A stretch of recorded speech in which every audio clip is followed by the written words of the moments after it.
Hello everybody! Today I'm going to talk about something that people have requested that I talk about, which is drinking and diabetes, otherwise consuming alcohol when you have diabetes. Now I'm mostly going to be talking about type 1 diabetes, as that's the type that I have and that's what I know more about. So sit tight if you have type 1 diabetes, if you have somebody who has type 1 diabetes, if you're just curious about it. If you have type 2, this might apply to you as well.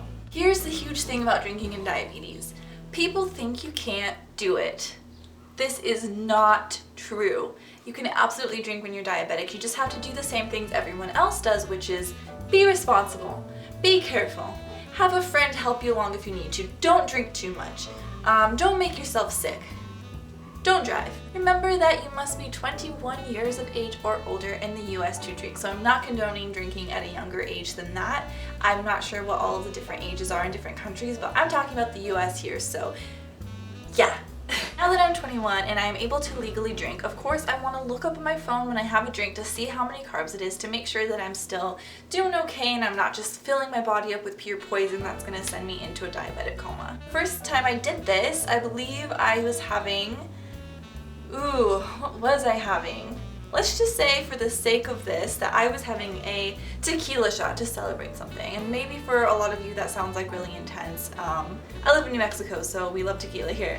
And I looked up tequila and it said a shot of tequila was 0. I was very confused and I was like, how can this be 0? I thought people always said don't drink if you're diabetic because it's just crazy amounts of carbs. But no, I continued to look up different shots of different hard alcohols and it was like 0 for whiskey, 0 for vodka. So I thought, what about a drink where you mix one of those with other things to make it like more fruity or girly, so like a margarita. Look that up, guess how many carbs are in a margarita? 7 carbs. 7 carbs. And if you guys are curious whether these facts are true or not, just look them up because I've looked them up several times. I'm always like totally surprised. Like, how are these such low in carbs? I mean, you pick up a root beer and that's like easily 60 carbs. I mean, maybe not exactly 60 carbs, but it's around 60 carbs.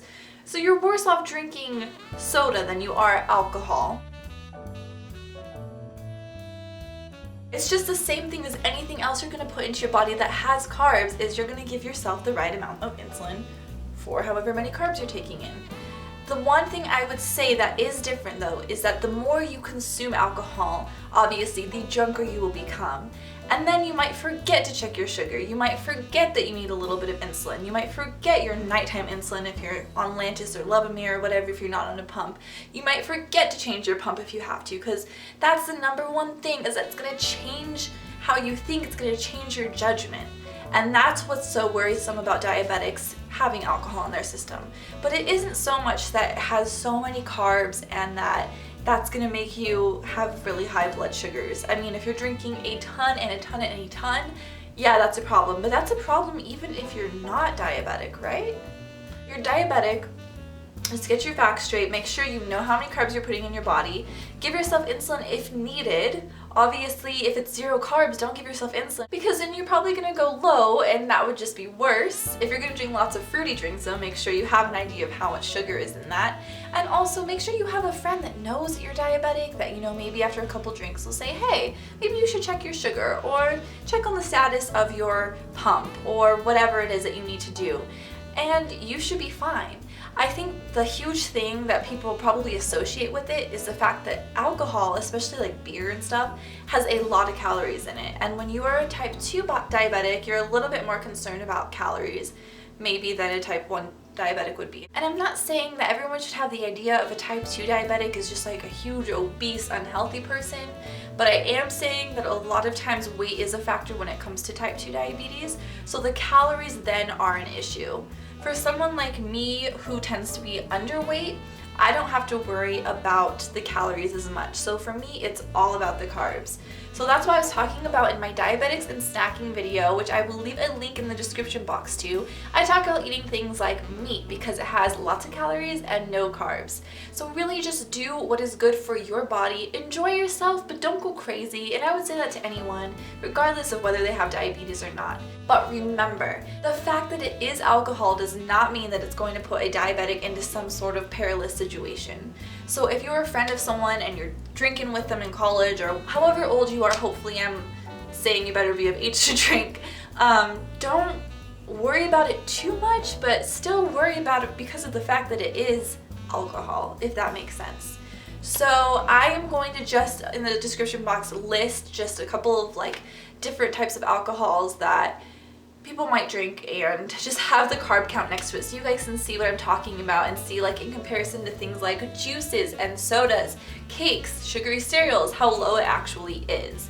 And once again, this is not to condone drinking. This is just to say, let's get our facts straight. Let's not think that just because we're diabetics that we can't go out and have a beer with our friends. I mean, I think that typical like college kid cheap beer like Pabst Blue Ribbon is like 4 grams of carbs. I don't drink it because I'm not really a beer drinker. Apparently, if you're not a beer drinker, you shouldn't drink cheap beer because then you're really not gonna like it.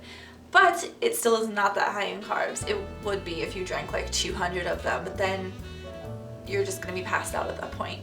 I made my point. I hope I'm not coming off as sounding like everyone go drink and get yourself super drunk and it doesn't matter because there aren't any carbs. I'm just saying, here's the truth. Do what you want with it. I want to feel like I can still be young and responsible, and the fact that I have diabetes has nothing to do with anything. And if you are feeling like that too, then thumbs up to you, because I love the fact that there are ways to get around certain things that come with diabetes, and if we can all just work together and give each other tips, because there are just certain things that are so much harder than drinking even. I mean, I'm still trying to figure out how to exercise regularly and not have my sugars go crazy.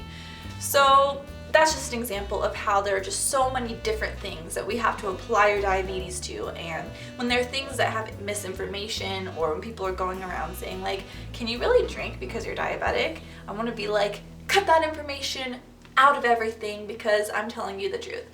So thank you for watching this week's video. Next week is going to be more of an Elise video, and I really hope you guys liked this video, so give it a thumbs up if you liked it, and subscribe please if you'd like to subscribe. I will have my information as usual down in the description box, and leave me a comment if you want, because I love reading your comments and I've been trying to respond to every single one of them lately. So I love you guys and have a great week.